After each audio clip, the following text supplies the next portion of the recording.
It's a good Friday morning. It is about 10:15 a.m. and I'm leaving here a little later than I had hoped for Austin. Departed from Tucson. Last night was interesting, let's just say.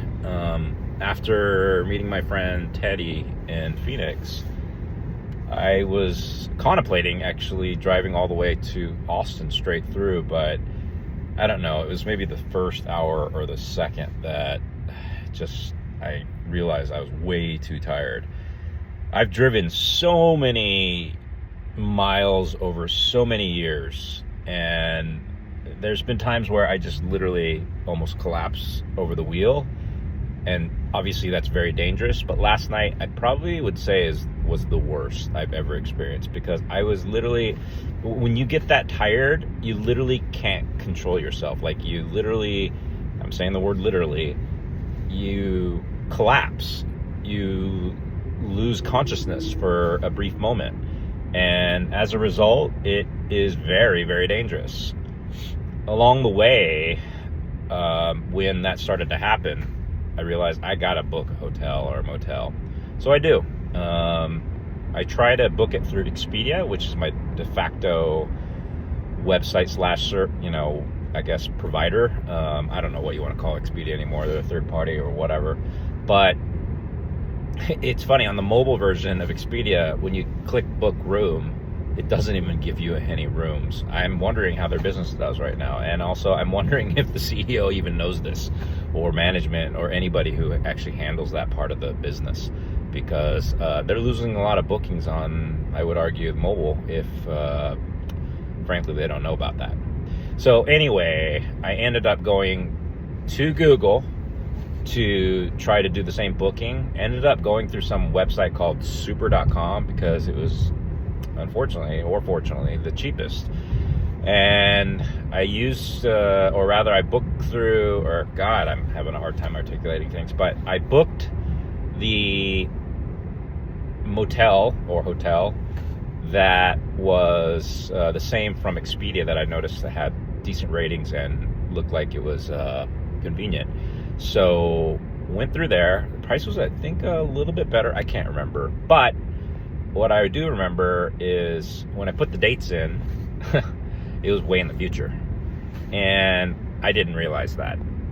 So then when I get to the hotel after struggling for an hour and a half to get there, I ask them, or they ask me, that rather, my name and all that other information, and they're like, "We don't have that. Sorry, sir." And so I realize, oh shit, like one time I did before in Japan with my parents, but yeah, I ended up doing the wrong booking. So it's for June, not April, which we're in. And I was like, "Is there anything you can do for me? Can I book here?" And he's like, "Sorry, sir, we're all sold out." So I was screwed, really tired, very, very tired, and needing a room. But I lucked out, because what happened was I went to my car and just spent a ton of time, frankly, trying to get a room. Another thing I learned is a lot of websites do not let you book that night if you're past midnight, because the previous day has kind of expired out. So you're not able to get the room for that night in emergencies. So I'm kind of curious what it's like with a lot of people in emergencies. So I end up finding some places, and then I end up calling them the old-fashioned way and asking them if they have rooms.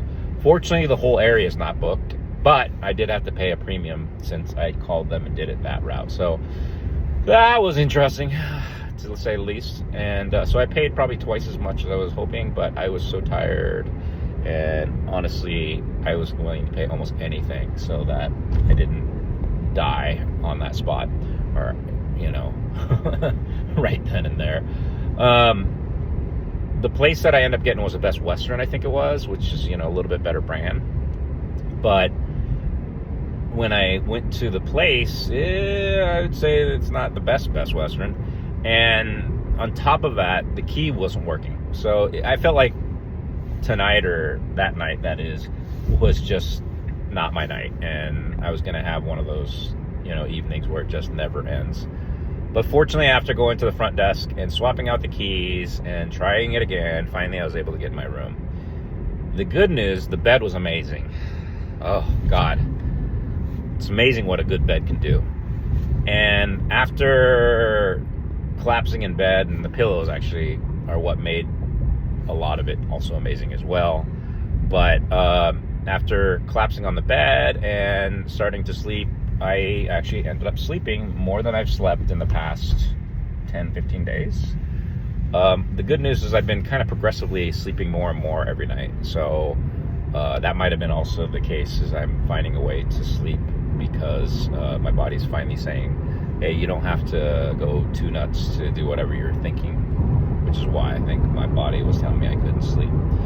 So I did get some rest, which is good. I did wake up as normally pretty early for the time that I went to sleep. I went to sleep around 3:30, I think it was, and I woke up at either it was 8 or 9. So got about, 5-ish hours, which again is probably the longest I've gotten in a long time. So I do feel well rested. And then after that, I went to try and check out, but right before I also realized I needed to get my place booked in Austin for the next 3 nights because I haven't done that yet. I was looking at a few Airbnbs, communicating with them, trying to do what I could to find an Airbnb that had a Tesla charger. So that would have been nice, save a little bit in charging costs. Found 2 places, but then my friend who has already moved there and has already figured out the city said the areas that I was trying to book are dangerous or not the best. So I decided to not book those and then found a place, hopefully, in a safer area up north. And also the other thing was I was comparing it with motels or hotels in Expedia that were really cheap that would have been much less expensive, or definitely less expensive if they didn't have maybe I didn't sleep enough. Okay, what I was trying to say is the Expedia prices were the lowest, and so when you aggregate the days together and then try to book through Expedia, you know what the lowest cost it will be. But at the low end of Expedia places, they're shit. They are garbage. They look like garbage. And so I wasn't sure if I would get a good night's sleep there. So I was like, okay, maybe I'll try the Airbnb again. Or maybe I'll try to see if there's a good Airbnb. Well, the disadvantage of Airbnb is for the same price, you get a room.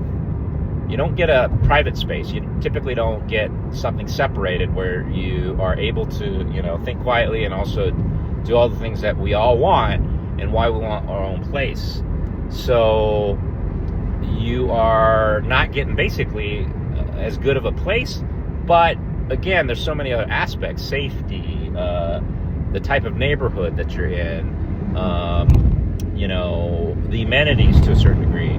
And so I was going back and forth between Expedia and the cheap Expedia motel rooms and it looks like this is University of Arizona, Tucson. So I'm in Tucson, departing from Tucson to Austin, just a heads up. That's where I ended up landing last night after all that exhaustion. But anyway, back to the Airbnb versus Expedia cheapo motels. It's about a little bit more expensive with rooms that seem safe, possibly have more amenities, and I don't know, maybe it's the safety and maybe it's the fact that they look cleaner and the hosts seem to be nicer, they care for you more than a cheapo motel that probably doesn't give a shit who you are. So that's why I ended up deciding to get the Airbnb, booked it, even though the hosts had some requirements about COVID testing, stuff like that might be outdated, the information might be outdated. After I booked it, they accepted me, so I must have something decent on my profile to allow them or let them think that I am a good renter.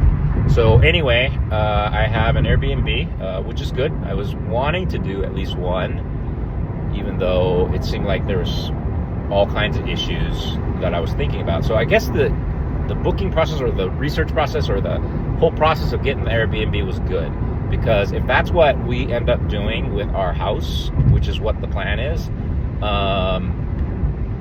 at least I kind of have a very good perspective of what a person is thinking when they're trying to book a room, because there are independent rooms and there are rooms.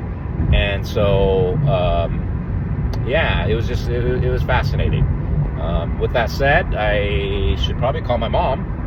So, Oma, you might see this video instead of me calling you. But regardless, I probably should talk to her, see if, or explain some things, because I'm kind of curious how she even got her renter, who's currently staying with her. Not an Airbnb, by the way. Okay, that's my morning update on, what day is today? Like April 4th? Yeah, I think it's April 4th. 2025 here at 10:26. I think I've talked 10 minutes. The other thing that's interesting or good for me, at least on these drives, is staying active, because that keeps me awake.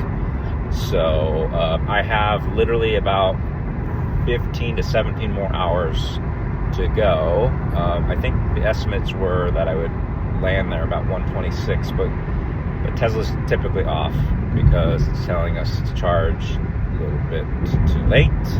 It has to, or it does end up being a misestimate, basically, or a poor estimate. And so we will see. But again, we started off a little bit after 10. Let's see where we land. With my estimates, I think it's going to be about 3 a.m. Hoping that'll be earlier.